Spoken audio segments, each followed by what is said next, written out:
Hello, so I'm behind the camera today because I'm going to do a quick overview of my Prince NEOS 1000 stringing machine. Now, this is what I would consider to be sort of the industry standard for racket stringing machines. You go to a tournament, you go to sort of a basic tennis shop, you're bound to see one of these. I know very few stringers who have not strung at some point in their life on one of these machines. The reason? They're virtually indestructible. You can tell by looking at it. It's just a lot of metal that with very few frills. I actually bought this from a former coach who we were talking about it and we said, yeah, there's one moving part in this thing, and that's obviously an exaggeration. There are like 4 or 5 moving parts, but still it's low maintenance, it's incredibly durable. It's heavy-ish, but it's fairly portable. I've taken this on a couple of road trips to tournaments, and it collapses into a couple of little pieces and fits in the trunk of a small car really easily and really nicely.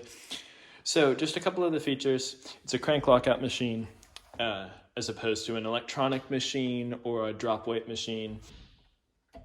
And you see this locks here, and it locks the tension in place here as opposed to a machine that is constantly pulling and adjusting, which would require either a computer chip and electronics or a drop weight where you're constantly moving it up and down.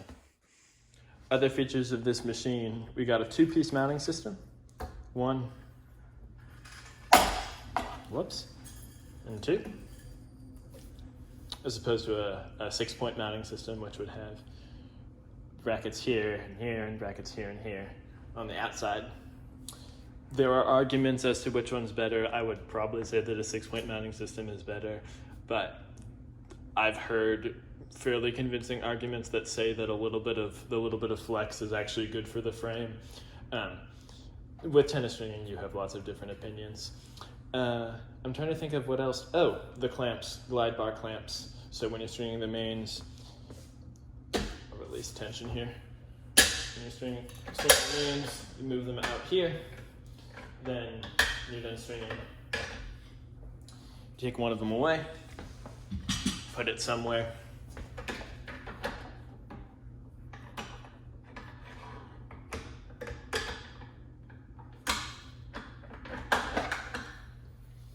Put it back here.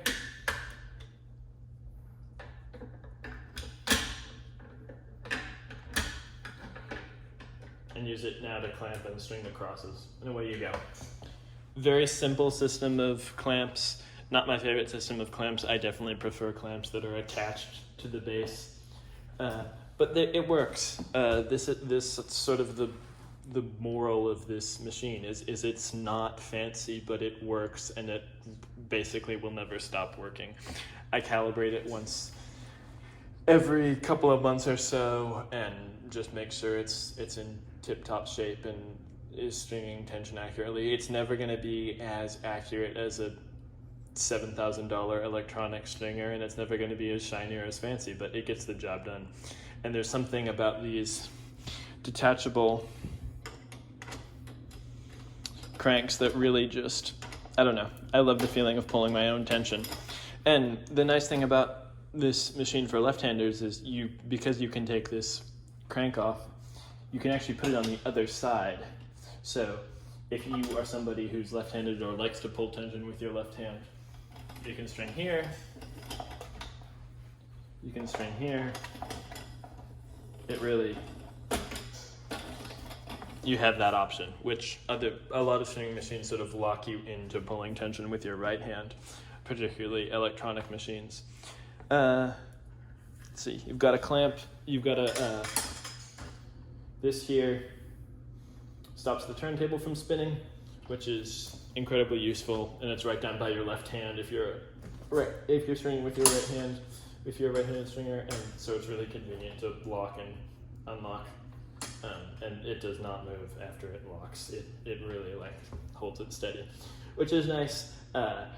Don't use that feature too often, but if I'm stringing a Prince 03 frame or for some other reason that I don't want my turntable moving, it's a nice feature to have, and it's conveniently located. height adjusts with this little set screw here and then moves up and down. Maintenance wise, I use Tri-Flow Superior Lubricant on the rails here and then on the track for the crank and a little bit in the part where the crank spins, just to keep everything. And I'm sure you can use WD-40 or 3-in-1 oil, but Tri-Flow is what I've had the most success with. I swear by that stuff.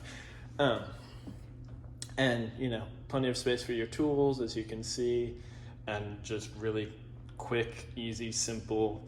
I think I've strung by far and away. I have access to a Wilson Bayarda, which is a significantly more expensive stringing machine than this, but I string a racket a lot faster on this just because it's sort of a no-frills approach to stringing.